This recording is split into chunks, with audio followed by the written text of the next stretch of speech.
नमस्कार दोस्तों, स्वागत करते हैं आप सभी का। दोस्तों, बिहार एसआई पीटी का आप सभी लोग का यहाँ पे डेली बेस पे प्रैक्टिस सेट चलाया जा रहा है।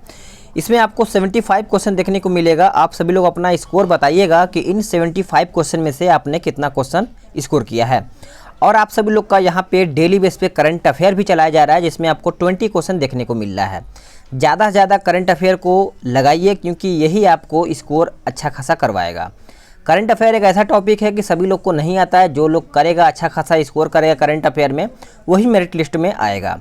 तो वीडियो को लाइक करिएगा, शेयर करिएगा। जो लोग चैनल पे नहीं जुड़े हैं वो चैनल से जुड़ जाएंगे, बेल आइकन दबाएंगे, ताकि उनको जो रोजाना का अपडेट है वो बिना रुकावट समय समय से मिलता रहेगा। तो चलिए सेट को शुरू कर लेते हैं। पहला प्रश्न क्या कहता है, देखते हैं। कहता है, मानव बलि प्रथा का निषेध करने के कारण अंग्रेजों के विरुद्ध विद्रोह करने वाले जनजातीय का नाम बताइए। तो उस जनजातीय का नाम था खोंड। आंसर आपका बी हो जाएगा। ये 1848 में हुआ था, याद रखिएगा।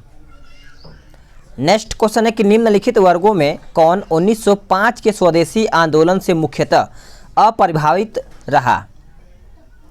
तो इसका आंसर हो जाएगा ऑप्शन सी 2 और 3, यानी कृषक हो जाएगा और मुसलमान हो जाएगा। इस प्रकार से आंसर आपका सी हो जाएगा। याद रखिएगा, 1905 में बंगाल विभाजन के विरुद्ध बंग भंग आंदोलन स्वदेशी आंदोलन हुआ था।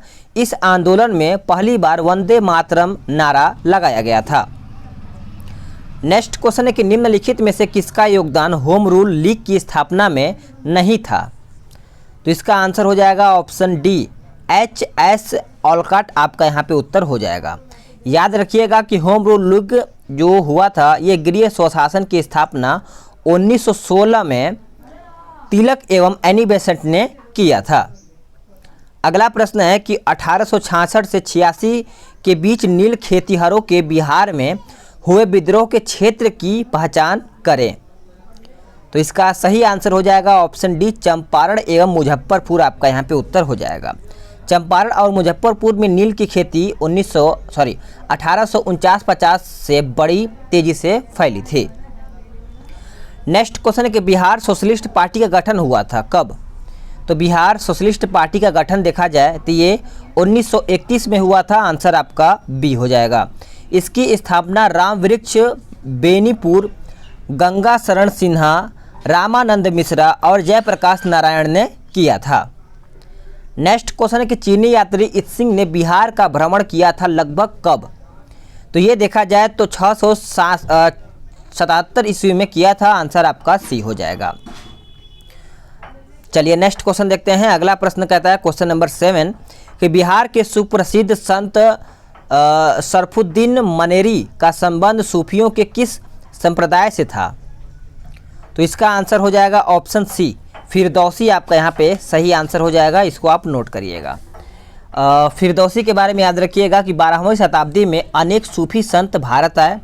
1992 में मोहम्मद गौरी के साथ ख्वाजा मोइनुद्दीन चिश्ती भारत आए थे।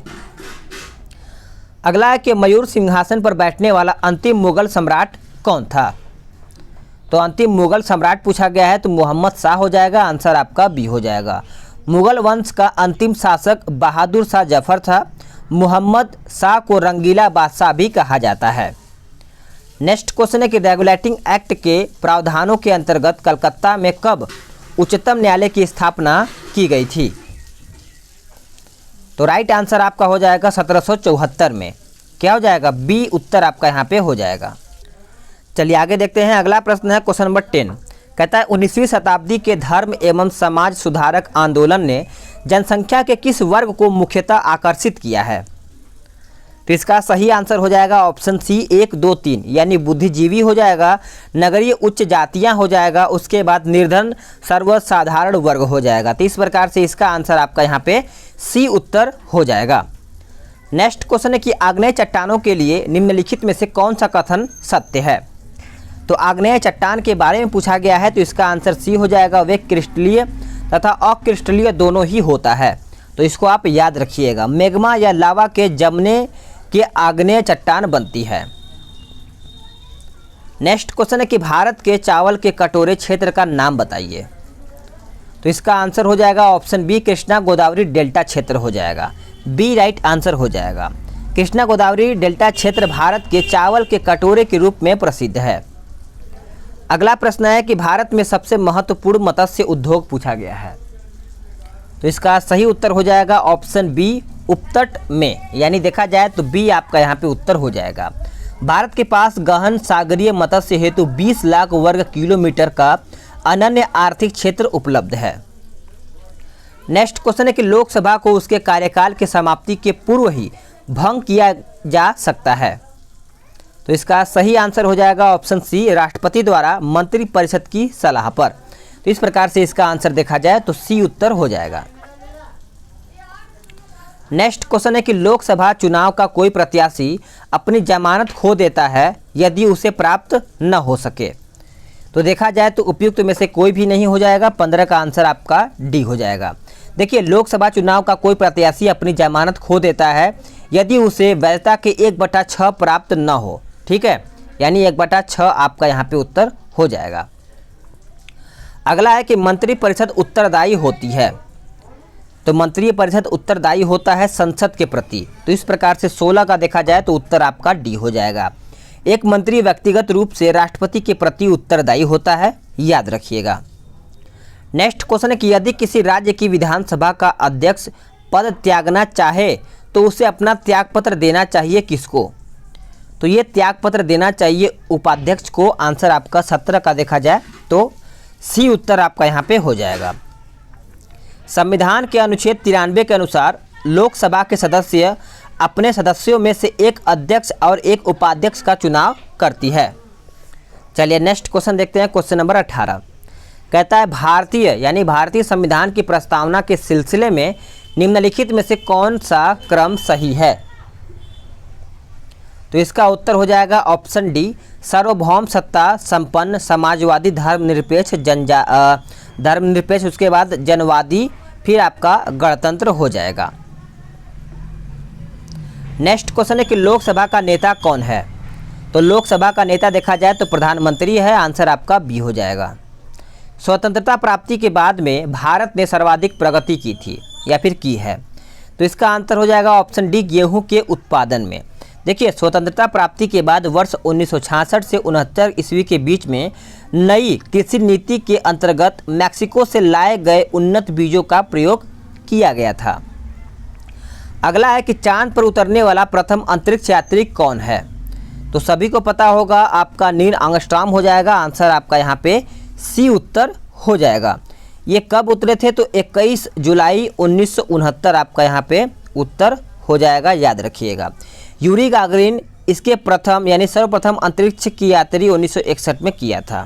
ठीक है, चलिए आगे देखते हैं। अगला प्रश्न कहता है कि लघु ज्वार भाटा कब आता है। लघु ज्वार भाटा देखा जाए तो शुक्ल सप्तमी के दिन ही आता है। आंसर आपका सी हो जाएगा। अमावस्या या फिर पूर्णिमा के दिन उच्च ज्वार भाटा आता है। तो आप ये भी याद रखिएगा, उच्च ज्वार भाटा कब आता है। भूमध्य सागर का सबसे गहरा भाग कहाँ पर पाया जाता है। तो इसका सही उत्तर हो जाएगा एड्रियाटिक सागर, बी उत्तर हो जाएगा। वेनिस को एड्रियाटिक की रानी कहते हैं। एड्रियाटिक सागर भूमध्य सागर का एक भाग है। नेक्स्ट क्वेश्चन है कि चौथी बौद्ध महासभा यानी संगीति किसके संरक्षण में संपन्न हुई थी। तो ये आपका हुआ था कनिष्क के संरक्षण में, यानी देखा जाए तो आपका 24 का उत्तर बी उत्तर हो जाएगा। नेक्स्ट क्वेश्चन है कि महावीर स्वामी ने अपने संघों को 11 गणों में बांटकर कहाँ चतुर्विध संघ की स्थापना की है। तो इसका आंसर हो जाएगा ऑप्शन बी, पावा। पावा आपका यहाँ पे उत्तर हो जाएगा। 25 का उत्तर याद रखिएगा। महावीर के 11 प्रमुख शिष्य थे जो गणधर कहलाते हैं। अगला प्रश्न है कि मिताक्षरा लिखी गई है। मिताक्षरा या फिर विज्ञानेश्वर। तो देखा जाए तो इसका उत्तर हो जाएगा ऑप्शन बी, हिंदू उत्तराधिकारी नियमों के संबंध में। इस प्रकार से इसका उत्तर आपका यहाँ पे 26 का बी हो जाएगा। नेक्स्ट क्वेश्चन है, अगला प्रश्न है कि प्राचीन कुम्हार स्थल संबंधित है। तो राइट आंसर आपका पाटलिपुत्र हो जाएगा। सी आपका यहाँ पे उत्तर हो जाएगा। अगला प्रश्न है क्वेश्चन नंबर 27 कहता है कि प्राचीन कुम्हार स्थल संबंधित है किससे, बताइए। तो इसका सही आंसर हो जाएगा पाटलिपुत्र से हो जाएगा। सी उत्तर हो जाएगा। इस स्थल से 80 स्तंभों वाला राज्य प्रसाद के अवशेष प्राप्त हुए हैं। अगला प्रश्न है कि दीवाने मुक्त खराज विभाग की स्थापना निम्नलिखित में से किस सुल्तान ने की थी? तो इसका आंसर हो जाएगा अलाउद्दीन खिलजी। याद रखिएगा 28 का उत्तर आपका सी हो जाएगा। दीवान मुक्त खराज की यानी अलाउद्दीन के द्वारा ये आपका किया गया था। नेक्स्ट क्वेश्चन है कि प्रशासन के क्षेत्र में शेरशाह को अकबर का पूर्वगामी माना जाता है, ऐसा क्यों? ऐसा किस लिए? तो देखा जाए तो उसकी प्रशासनिक यानी प्रशासकीय नीतियों को अकबर ने अपनाया था। आंसर आपका 29 का ए हो जाएगा। याद रखिएगा कि शेरशाह सूरी का मध्ययुगीन भारत में एक महत्वपूर्ण स्थान है। शेरशाह की जो लगान व्यवस्था थी वो मुख्य रूप से रैयतवाड़ी थी, जिसके किसानों से प्रत्यक्ष संपर्क स्थापित किया गया था। अगला प्रश्न है कि रबी फसल कब बोई जाती है? ये देखिए कन्फ्यूजन वाला क्वेश्चन है, कई बार एग्जाम में पूछा जाता है। बहुत लोग अच्छा खासा क्वेश्चन सही करते हैं लेकिन कन्फ्यूजन भी होता है।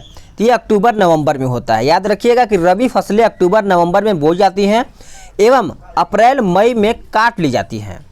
ठीक है, रबी फसल में कौन कौन से आते हैं? तो गेहूँ और आपका चना, मटर, जौ, ये सब आपको देखने को मिलता है। अगला है कि किस नृत्य में मुखौटे का इस्तेमाल किया जाता है? तो मुखौटे का इस्तेमाल देखा जाए तो आपका कथकली हो जाएगा। आंसर आपका सी हो जाएगा। अब ये पूछा जा सकता है कि कथकली कौन से राज्य से संबंधित है? तो ये आपका केरल राज्य से संबंधित है। अगला है कि रेखांकित चेक वह है जिसको भुनाया जा सकता है केवल। तो आंसर आपका हो जाएगा ऑप्शन सी, बैंक के माध्यम से। आंसर आपका यहाँ पे सी हो जाएगा। मसाई जनजातीय यानी मसाई नामक जनजाति कहाँ पर पाई जाती है? तो यह आपका केन्या के पाया जाता है। आंशिक केन्या में देखा जाए तो आंसर आपका यहाँ पे 33 का ए हो जाएगा। माओरी न्यूजीलैंड आपका यहाँ पे हो जाता है। अगला है कि किस महाद्वीप को द्वीपीय महाद्वीप कहा जाता है? बताइए। इसका सही आंसर आपका 34 का सी हो जाएगा। ऑस्ट्रेलिया महाद्वीप आपका यहाँ पे उत्तर हो जाएगा, नोट करिएगा। यूरोप को प्रायद्वीपीय महाद्वीप कहा जाता है। अगला है कि विश्वविख्यात कालगुरली और कुलगाड़ी किस लिए प्रसिद्ध है?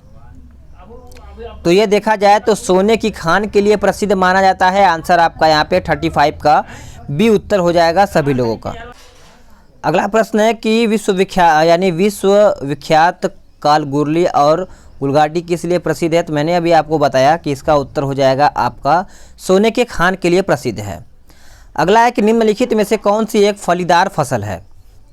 तो सही आंसर आपका हो जाएगा दलहन। डी आपका यहाँ पे 36 का हो जाएगा। देखिए दलहन देखा जाए तो ये आपका रबी फसल है, ये आप पहले याद रखिएगा। पीली क्रांति का संबंध दलहन तेलहन उत्पादन से होता है। अगला है कि रुपए की परिवर्तनीयता का उद्देश्य क्या है? तो इसका उद्देश्य यही है कि उपयुक्त सभी यानी निर्यात में वृद्धि, नौकरशाही के नियंत्रण में कमी करना, हवाला बाजार के लिए प्रोत्साहन को कम करना। तो इस प्रकार से आपका यहाँ पे 37 का उत्तर आपका यहाँ पे डी हो जाएगा। अगला है कि रैयतवाड़ी व्यवस्था के लिए दक्षिण भारत सर्वाधिक उपयुक्त माना गया है, ऐसा क्यों? ऐसा इसलिए कि आपका इन हिस्सों में बड़े जमींदारों के अभाव में स्थायी बंदोबस्त की संभावना नहीं थी। अगला है कि दक्षिण और दक्षिण पश्चिम भारत में उपजाऊ मिट्टी एवं अनुकूल जलवायु उपलब्ध थी। सी कहता है कंपनी की अत्यधिक भू राजस्व मिलने की आशा थी। तो इस प्रकार से आपका यहाँ पे आंसर डी हो जाएगा। अगला है कि प्रसिद्ध विष्णुपद मंदिर किस नगर में स्थापित है? तो इसका आंसर हो जाएगा गया। ए आपका यहाँ पे उत्तर हो जाएगा 39 का, आप इसको याद रखिएगा। पटना महावीर मंदिर, पटन देवी मंदिर, ये आपका संबंधित है। इनमें से कौन सी खरीफ की फसल नहीं है? तो इसका उत्तर हो जाएगा ऑप्शन सी, गेहूँ। गेहूँ रबी फसल की मुख्य फसल है, आप इसको याद रखिएगा, मैंने अभी आपको बताया है। अगला है कि पृथ्वी 2 सफल परीक्षण हुआ था कहाँ से? तो ये जो सफल परीक्षण हुआ था आप इसको याद रखिएगा। इसका मैं आंसर आपको बता रहा हूँ, 41 है। तो 41 का देखा जाए तो उत्तर आपका यहाँ पे हो जाएगा ऑप्शन सी, उड़ीसा से हो जाएगा। कहाँ से? उड़ीसा से आपका यहाँ पे उत्तर हो जाएगा।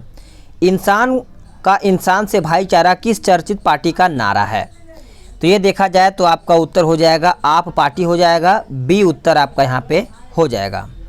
नागपुर के लिए प्रसिद्ध है, यानी नागपुर किस लिए प्रसिद्ध है? तो जहाँ तक मुझे लग रहा है कि आपने आंसर सही किया होगा, नागपुर संतरे से संबंधित है, आंसर आपका सी हो जाएगा। अगला है कि प्रधानमंत्री जन धन योजना के तहत किस राज्य ने 100% वित्तीय समावेशन हासिल किया है? तो इसका सही आंसर हो जाएगा आपका मेघालय। क्या हो जाएगा? ए आपका यहाँ पे उत्तर हो जाएगा। निम्नलिखित में से कौन से मुख्यमंत्री सर्वाधिक लंबे कार्यकाल तक मुख्यमंत्री पद पर बने रहे हैं? तो इसका आंसर हो जाएगा ऑप्शन ए ज्योति बसु। क्या हो जाएगा? ज्योति बसु आपका यहाँ पे उत्तर हो जाएगा। भारत में पंचायत राज की स्थापना के लिए निम्नलिखित में से कौन सा संवैधानिक संशोधन अधिनियम प्रदान किया गया है? तो इसका आंसर हो जाएगा 73वां। याद रखिएगा, आपका 46 का उत्तर आपका सी हो जाएगा, 73वां आपका यहाँ पे उत्तर हो जाएगा। अगला है कि निम्नलिखित में से कौन सा भारत का पहला नगर पालिका निगम था? तो राइट आंसर देखा जाए तो मद्रास नगर निगम हो जाएगा, बी उत्तर हो जाएगा, मद्रास नगर निगम। देखिए, मद्रास नगर निगम की अगर स्थापना देखा जाए तो 1687 में हुआ था। भारत का सबसे बड़ा नगर पालिका मुंबई नगर निगम है। अगला है कि नेल्सन मंडेला का निधन कब हुआ था? तो इनका निधन देखा जाए तो बताइए, इसका सही आंसर आपका क्या हो जाएगा? 48 का। तो 48 का देखा जाए तो आपका यहाँ पे उत्तर दक्षिण अफ्रीका हो जाएगा, बी आपका यहाँ पे उत्तर हो जाएगा सभी लोगों का। चलिए आगे देख लेते हैं, अगला प्रश्न क्या कहता है। कहता है वांग वॉक टू फ्रीडम इनकी आत्मकथा है, यानी किसकी आत्मकथा है? तो ये आपका उत्तर हो जाएगा 49 का। बताइए, आंसर सही कीजिए। तो देखिए, इसका उत्तर हो जाएगा ऑप्शन सी एन मंडेला। अगला है कि विश्व के बच्चों का भविष्य किसके द्वारा प्रकाशित की जाती है? तो ये किसके द्वारा प्रकाशित किया जाता है? तो सभी हो जाएगा, विश्व स्वास्थ्य संगठन, यूनिसेफ, द लेसेंट्स हो जाएगा। अगला है कि हाइड्रोजन के नाभिकीय संलित होकर जब हीलियम का निर्माण करते हैं तो इन नाभिकीय अभिक्रिया में क्या होता है? चलिए बताइए, इसका सही आंसर आप सभी लोगों का क्या हो जाएगा? तो देखिए, ऊष्मा की विशाल मात्रा मुक्त होती है। इस प्रकार से इसका उत्तर आपका 51 का ए उत्तर हो जाएगा। सूर्य भी नाभिकीय संलयन के माध्यम से विशाल मात्रा में ऊर्जा मुक्त करती है। अगला है कि हीरा विद्युत का कुचालक है क्योंकि उसमें रवों में क्या होता है? तो देखिए, इसका उत्तर हो जाएगा 52 का ऑप्शन ए, चलायमान इलेक्ट्रॉन नहीं पाए जाते हैं। इसका उत्तर आपका ए हो जाएगा। अगला है कि राजपथ दिल्ली में गणतंत्र दिवस पर हुई परेड में पहली बार यहाँ पे बोल रहा है कि पहली बार कौन से हेलीकॉप्टर को शामिल किया गया? तो इसका सही उत्तर हो जाएगा चिनूक एवं अपाचे उत्तर हो जाएगा।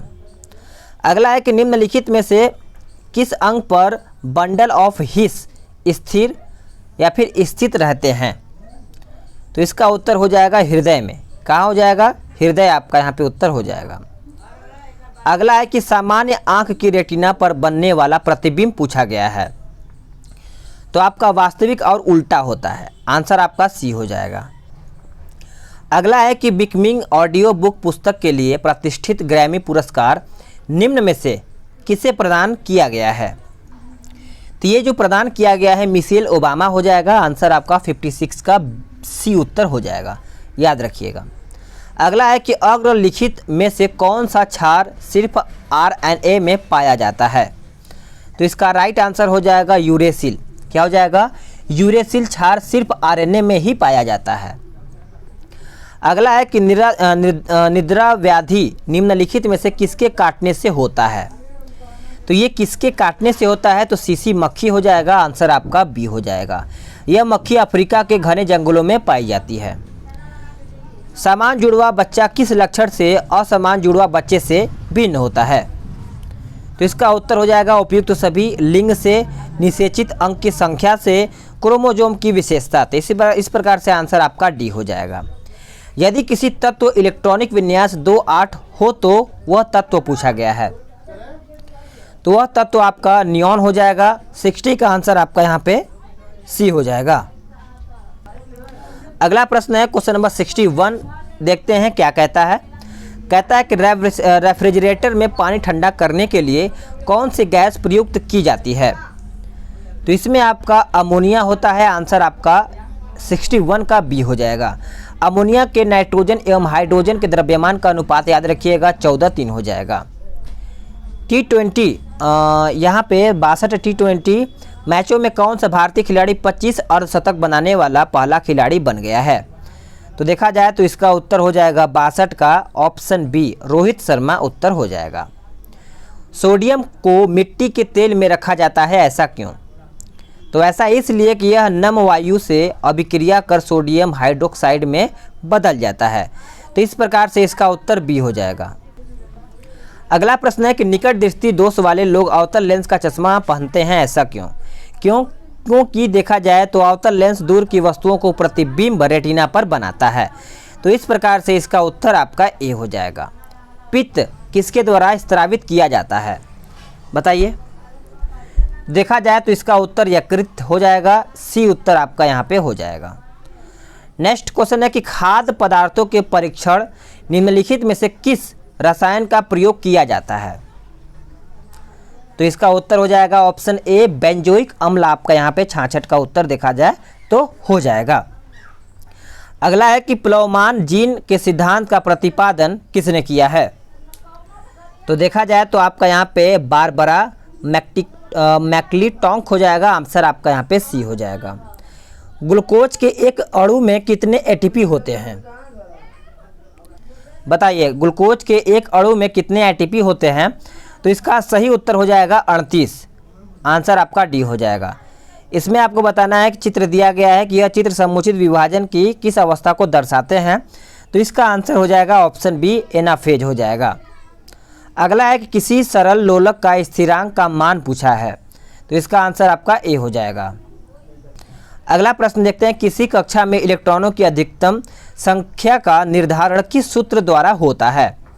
तो ये देखा जाए तो 2n स्क्वायर हो जाएगा, यानी 2n का स्क्वायर, यानी देखा जाए तो आपका यहाँ पे बी उत्तर 71 का हो जाता है। निम्नलिखित में से किस किरण की आयनन क्षमता सबसे अधिक है? तो सबसे अधिक आपका ऑप्शन ए हो जाएगा। प्राकृतिक वर्णवाद द्वारा जातियों का विकास का सिद्धांत प्रतिपादित किया था किसने? तो याद रखिएगा आपका डार्विन हो जाएगा। अगला है कि मैथिल एसिटिलीन का IUP यानी IUPAC नाम है, IUPAC। तो इसका उत्तर हो जाएगा 74 का ऑप्शन ए प्रोपाइन। आगे देखते हैं, किसी तत्व की द्रव्यमान संख्या 229 तथा परमाणु संख्या 92 है। यदि इस तत्व का एक परमाणु आपका देखा जाए तो कण उत्सर्जित करता है तो नए परमाणु की द्रव्यमान संख्या परमाणु संख्या ज्ञात करके बताइए। तो इसका आंसर आपने क्या किया है? 234 और 90 आपका यहाँ पे उत्तर हो जाएगा। तो 75 क्वेश्चन आपका समाप्त होता है। वीडियो को लाइक करिए, शेयर कीजिए और बताइए कि आपने 75 में से कितना क्वेश्चन सही किया है। क्या आपने 50 क्वेश्चन सही किया है? अगर नहीं तो और तैयारी कीजिए, बेहतर कीजिए, कभी भी एग्जाम आपका होने का चांस यहाँ पे बन पाएगा। तो चलिए मिलते हैं एक नई वीडियो में, तब तक के लिए जय हिंद, वंदे मातरम।